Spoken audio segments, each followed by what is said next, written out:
Hello, good morning. फिर से आपका एक बार स्वागत है। मैं अमित तिवारी। कल हम लोग फाइंड किए थे electric field intensity at an axial point due to dipole. आज का जो हमारा टॉपिक है electric field intensity at an equatorial line due to dipole. लेकिन इस टॉपिक को बताने से पहले एक स्टूडेंट है आयुष कुमार सिंह, जिसका एक क्वेश्चन है, उस क्वेश्चन को पहले हम बता दे रहे हैं। ठीक, उसके बाद आगे हम लोग टॉपिक अपना स्टडी करेंगे। ठीक, आयुष का क्वेश्चन ये था, electric field surface of conductor perpendicular क्यों होता है sir? Electric field surface of conductor perpendicular क्यों होता है? बहुत अच्छा क्वेश्चन है आयुष तुम्हारा। तो ये तो एक इलेक्ट्रिक फील्ड लाइंस की प्रॉपर्टी है कि परपेंडिकुलर ही पास करता है। तो आयुष ने कहा कि सर इसका कुछ रीजन भी होगा। तो रीजन, बहुत सारे रीजन है। फर्स्ट रीजन इसका ये है, बहुत सारे रीजन हैं जिसको हम बोले थे कि लेक्चर में एक्सप्लेन करेंगे। फर्स्ट रीजन ये है कि जो इक्विपोटेंशियल सरफेस हम आगे चल के बताएंगे, इक्विपोटेंशियल जो सरफेस होता है उस पे इक्विपोटेंशियल सरफेस पे मूव करने पे क्या होता है, वर्क डन जीरो होता है। वर्क डन क्या होता है? जीरो होता है। और वर्क डन का फॉर्मूला जो होता है W equal to Q into E cos theta. Q into E क्या होता है? Cos theta. Q into E, जब कोई चार्ज इक्विपोटेंशियल सरफेस पे मूव करता है तो उसका वर्क डन क्या होता है? जीरो होता है, जिसका वर्क डन का फॉर्मूला होता है W equal to Q E cos theta. अब ये जीरो होने के लिए, चार्ज तो जीरो होगा नहीं, ये जीरो होगा नहीं, कॉस थीटा ही जीरो होगा। तो यहाँ पे वर्क डन जीरो होता है, तो zero equal to Q E cos theta. तो कॉस थीटा इक्वल टू कितना हो जाएगा? जीरो। और जीरो कॉस में कितने की वैल्यू होती है? 90 डिग्री की। तो कॉस थीटा इक्वल टू क्या हो जाएगा? Cos 90। It means theta equal to क्या होगा? 90। अतः क्या होता है? परपेंडिकुलर होता है। थीटा कितना आ गया? 90 आ गया। ये फर्स्ट रीजन हो गया। एक और रीजन, बहुत सारे रीजन है जिसको हम लोग एक्सप्लेन कर सकते हैं। सेकंड रीजन इसका ये है कि यदि ये परपेंडिकुलर नहीं होगा, सेकंड रीजन जो है, ध्यान दीजिएगा, फर्स्ट ये सेकंड रीजन ये है कि यदि ये परपेंडिकुलर नहीं होगा, ठीक है, चार्ज मूव करने के लिए वर्क डन करना पड़ेगा। यदि परपेंडिकुलर नहीं, चार्ज मूव करने के लिए वर्क डन करना पड़ेगा, और ऐसा पॉसिबल है नहीं, ऐसा कभी पॉसिबल है नहीं। थर्ड जो रीजन है इसका, ध्यान सुनना है आयुष, ठीक है। थर्ड इसका जो रीजन है कि दो कंपोनेंट होते हैं, एक पैरेलल होता है और एक क्या होता है? परपेंडिकुलर होते हैं। एक पैरेलल होते हैं और एक क्या होते हैं? परपेंडिकुलर होते हैं। तो पैरेलल के लिए थीटा इक्वल टू क्या होता है? दो कंपोनेंट होते हैं, there are to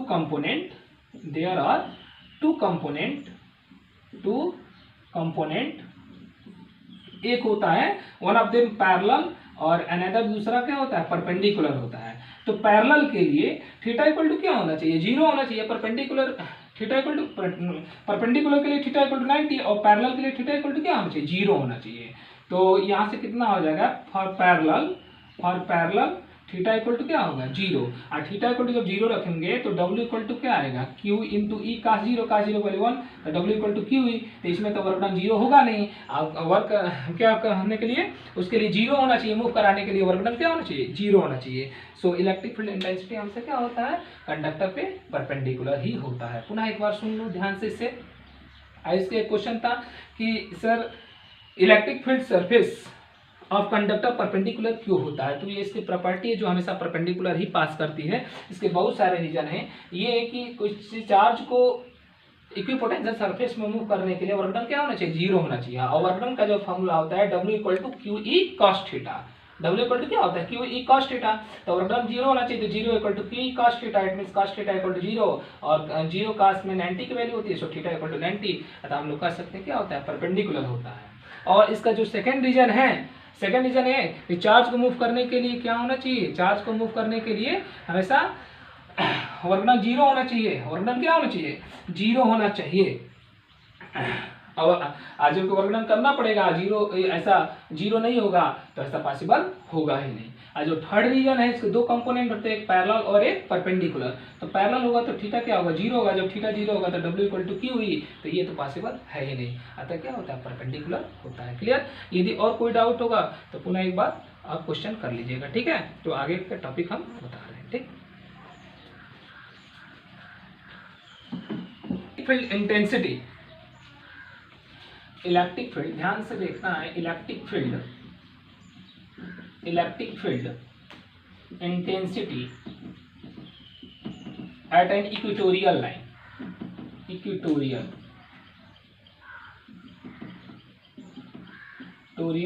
due to dipole.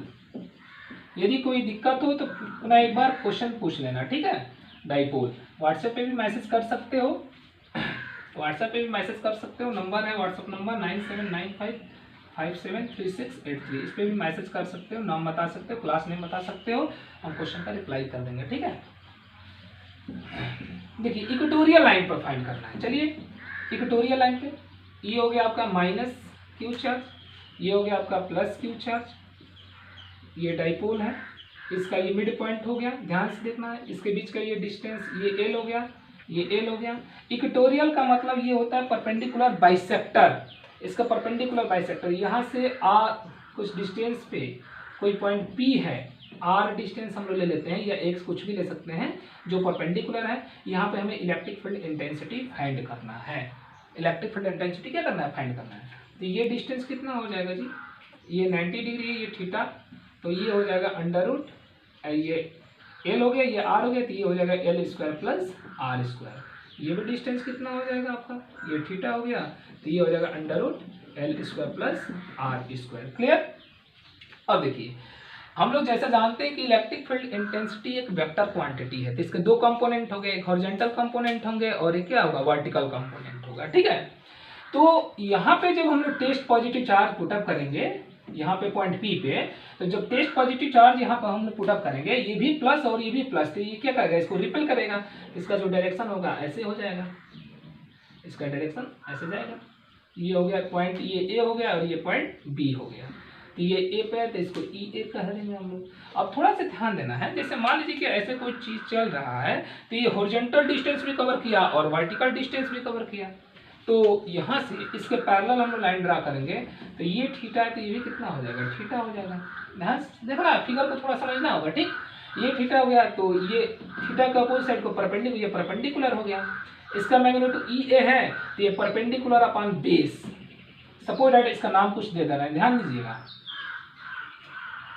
ये आपका थीटा हो गया, ये पी है, ये ई ए है, सपोज दैट मान लीजिए क्यू हो गया और ये आर हो गया, तो ये परपेंडिकुलर मीन्स क्यू आर और upon base R P equal to क्या होगा, परपेंडिकुलर अपन हाइपोटेन्यूस लेते हैं, Q P perpendicular upon hypotenuse क्या होता है, perpendicular upon hypotenuse sine theta होता है, साइन थीटा, तो क्यू आर और क्यू पी कितना है, E A equal to sine theta, तो क्यू आर इक्वल टू हो जाएगा आपका ई ए साइन थीटा। तो ये जो वैल्यू हो गया ई ए साइन थीटा, इसके पैरेलल हम लोग ड्रा करेंगे, इसके पैरेलल ये कितना हो जाएगा, ई ए साइन थीटा। यहाँ तो क्लियर है ना।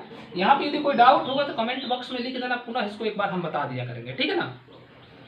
अब ये इसको निकालेंगे, हॉरिजॉन्टल कंपोनेंट पी आर निबेस upon hypotenuse P Q equal to क्या होता है, कॉस थीटा, तो ये पी आर और पी क्यू की वैल्यू कितना है जी, ई ए, तो E A equal to cos theta, तो यहाँ से पी आर इक्वल टू हो जाएगा ई ए कॉस थीटा। तो ये हो गया आपका हॉरिजॉन्टल कंपोनेंट, ये कौन सा हो गया, हॉरिजॉन्टल कंपोनेंट। क्लियर है। यदि कोई भी दिक्कत हो तो पूछ लीजिए, 2 बार 3 बार पूछिए आप ना, पढ़ेंगे तो पूछेंगे, वीडियो को 2 बार 3 बार देखिए घर पे। अब देखिए ये तो हो गया, अब इसके ड्यू निकालेंगे, माइनस क्यू चार्ज के ड्यू निकालेंगे, तो यहाँ पे माइनस है और यहाँ पे हमने पॉजिटिव रखा, तो इसको क्या करेगा, अट्रैक्ट करेगा, इसका जो डायरेक्शन इधर गया था इसका डायरेक्शन इधर आएगा, ये हो जाएगा ई बी, क्या हो जाएगा ई बी पे है, ठीक। और जैसे इसमें हम लोग फाइंड किए थे तो ऐसे मिलाएंगे ना जी, तो ये हॉरिजॉन्टल हो जाएगा और ये क्या हो जाएगा, परपेंडिकुलर, तो परपेंडिकुलर जैसे इसमें ये ए पे था तो ये साइन थीटा, ये बी पे है तो ये कितना हो जाएगा, ई बी साइन थीटा, और हॉरिजॉन्टल कितना हो जाएगा, ई बी कॉस थीटा, तो इसके पैरेलल ये है तो इसको लिख देंगे हम लोग ई बी कॉस थीटा। देखिए ये वैल्यू होगा ई बी कॉस थीटा, इसके पैरेलल है इसलिए यहाँ पे लिखिए। क्लियर है, फिगर क्लियर हो गया, इसका मतलब आप लोग कर सकते हैं। चलिए करते हैं, फिगर को 2 बार 3 बार देखिए, घर पर प्रैक्टिस कीजिए। चलिए निकालते हैं, पहले हम लोग पॉइंट पी पे निकालते हैं। तो इलेक्ट्रिक फील्ड ध्यान से देखना है, इलेक्ट्रिक फील्ड एट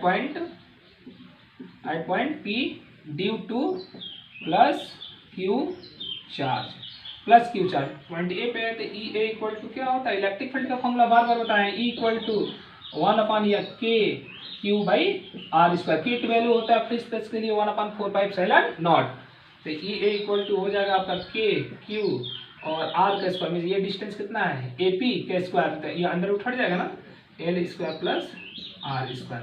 इसका डायरेक्शन कितना होगा, ए से पी के डायरेक्शन में होगा ए पी। ठीक, अब निकालते हैं माइनस क्यू के ड्यू, तो इलेक्ट्रिक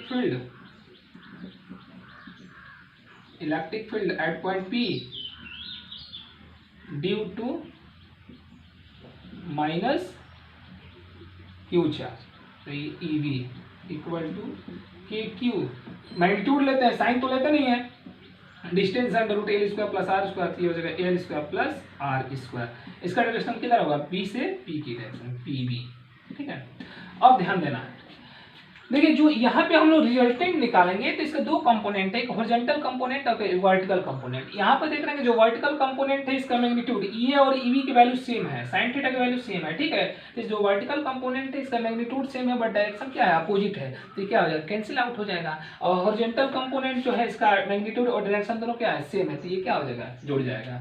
तो हम लोग यहाँ पे एक लाइन लिख सकते हैं, आप लोग लिख सकते हैं कि द वर्टिकल कंपोनेंट और cancel out and horizontal component are join. अच्छा क्यों होगा, फिर से एक बार सुन लीजिए, ये जो वर्टिकल कंपोनेंट है जितना जैसे 5 न्यूटन इधर लग रहा है, 5 न्यूटन इधर लग रहा है, तो ये क्या हो जाएगा, 0 हो जाएगा ना।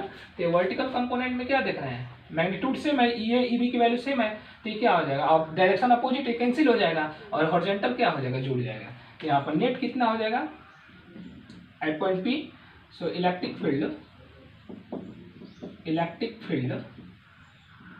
at point P due to dipole, E net कितना हो जाएगा जी, ई ए हॉरिजॉन्टल वाला जोड़ेंगे ना, E A cos theta plus E B sine theta, और ये वर्टिकल वाला क्या हो जाएगा, कैंसिल आउट, इसलिए इसको हम लोग नहीं लिखेंगे। तो ई इक्वल टू ई ए की वैल्यू कितना है, देखिए तो K Q upon L square plus R square cos theta plus K Q upon L square plus R square, sorry ये कॉस थीटा है, कॉस थीटा, दोनों सेम है, दोनों को प्लस कर देंगे तो ई इक्वल टू हो जाएगा 2 KQ upon L square plus R square cos theta. अब कॉस थीटा की वैल्यू फाइंड करते हैं, तो यहाँ से कॉस थीटा कितना हो जाएगा, इस ट्रायंगल से लेंगे हम लोग ओ ए पी, एक ट्रायंगल बन रहा है ना जी, इस ट्रायंगल से since cos theta equal to क्या होगा, बेस अपॉन हाइपोटेन्यूज, बेस कितना है एल और हाइपोटेन्यूज कितना है under root L square plus R square, L square, ये वैल्यू यहाँ पे पुटअप करेंगे। सो ई इक्वल टू हो जाएगा 2KQ upon L square plus R square, cos theta की वैल्यू है एल अपॉन अंडर रूट का मतलब क्या होगा 1/2 L square plus R square to power 1/2। इसको हम लोग लिख सकते हैं E equal to KQ into 2L, ये पावर 1 और ये 1/2 कितना होगा 3/2, तो L square plus R square to power 3/2। Clear है जी। अब देखिए Q इंटू 2L क्या होता है, डाइपोल मोमेंट होता है, तो यहाँ से E इक्वल टू हो जाएगा Q इंटू 2LP, तो KP upon L square plus R square to power 3/2, और K की वैल्यू क्या होता है 1/4πε0, किसके लिए, फ्री स्पेस के लिए, और ये P upon L square plus R square to power 3/2। ये हो गया इक्वेटोरियल लाइन पे, किस पे हो गया, इक्वेटोरियल पे। लेकिन कल एक कंडीशन बताए थे कि जो एल होता है बहुत स्मॉल होता है आर के कंपेरिजन में, ठीक है ना, तो यहाँ पे लिखेंगे कि since R is greater than L so R square much greater than L square. इस कंडीशन में हम लोग एल स्क्वायर को क्या कर सकते हैं, नेग्लेक्ट कर सकते हैं, या L square plus R square केवल हम लोग क्या मान सकते हैं, आर स्क्वायर मान सकते हैं। तो एल स्क्वायर को नेग्लेक्ट कर देंगे, नेग्लेक्ट एल स्क्वायर, क्या मिलेगा E equatorial equal to 1/4πε0 P upon L square neglect करेंगे तो आर स्क्वायर का पावर 3/2, तो कितना हो जाएगा RQ। ये हो गया इक्वेटोरियल लाइन पर, किस पे हो गया, इक्वेटोरियल लाइन पर। और जो शॉर्ट ट्रिक बताए थे हम लोग क्या यूज करेंगे, शॉर्ट ट्रिक में देखिए E equal to KP upon RQ r³ √1 + 3 cos square theta. देखिए ध्यान दीजिएगा, इतना डेरिवेशन न करना पड़े इसके लिए ये मेथड बता रहे हैं, आप ध्यान से देखिएगा, कंपटीशन में काम करेगा ये। तो बाइसेक्टर है ना जी, यहाँ पर थीटा कितना रखेंगे 90, और थीटा 90 रखेंगे, जब थीटा यहाँ पर 90 रखेंगे तो इक्वेटोरियल हो जाएगा। क्या हो जाएगा? इक्वेटोरियल हो जाएगा। तो k की वैल्यू होता है 1/4 पाई एप्सिलॉन नॉट, और ये p, और ये जब 90 cos 90 क्या होता है 0, तो ये 0 + 1 1 1 का स्क्वायर रूट 1, ये r³। आगे कि नहीं? तो यदि ये फार्मूला आपको याद है, 3 दिन से बता रहे हैं आपको कि याद हो जाए, बार बार याद करने से याद होगा, याद हो जाएगा तो डायरेक्ट आप बता सकते हैं, डायरेक्ट क्वेश्चन सॉल्व कर सकते हैं। ठीक है, ये हो गया इक्वेटोरियल पे। ठीक, इसको आप लोग नोट कर लीजिए। और इक्वेटोरियल और एक्सियल में कुछ रिलेशन होता है जिसको बता रहे हैं। ठीक,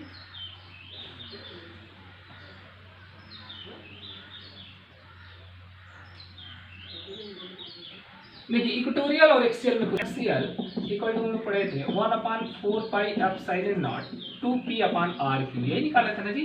तो इसको हम लोग ऐसे भी लिख सकते हैं, ई एक्सियल, इसको नोट करके लिख लीजिएगा आप लोग, नोट बनाते चलिए। E axial equal to 2 × 1/4 pi epsilon nought, और ये p/r³। ये क्या होता है? इक्वेटोरियल का होता है, अभी लिखा है ना। तो E axial equal to 2e × equatorial. ठीक है, तो यहाँ से हम लोग कर सकते हैं। लेकिन कुछ बच्चों का ये भी कहें, सर हम लोग एसएल अलोरा या इस बुक से क्वेश्चन सॉल्व कर रहे हैं। देखो चाहे कोई भी बुक हो, आप न्यूमेरिकल सॉल्व करते रहिए, किसी भी बुक से न्यूमेरिकल सॉल्व करते रहिए। ठीक है ना, लास्ट में कुछ एनसीईआरटी के क्वेश्चन भी 1-2 दिन हम कराएंगे। अब बाकी यदि किसी क्वेश्चन में डाउट है तो आप पूछ सकते हैं। ठीक है ना, कहीं से भी क्वेश्चन, जब तक प्रैक्टिस नहीं करेंगे नहीं हो पाएगा। ठीक है ना, हम क्या करेंगे, हम रिलेटेड 1-1 2-2 बताते चलेंगे और उस पर डिपेंडेंट करिए। ठीक, और यदि कोई भी दिक्कत हो, जैसे आयुष का एक क्वेश्चन था बताए हैं, यदि फिर यदि कोई डाउट होगा तो पुनः एक बार क्वेश्चन कर लेना। ठीक है, और वीडियो को 2 बार 3 बार देखिए, कल इस पे डिपेंडेंट कुछ न्यूमेरिकल्स भी कराएंगे। ठीक है, 2 बार 3 बार देखिए, कहीं डाउट हो तो पूछिए। ठीक, तो आज के लिए इतना है।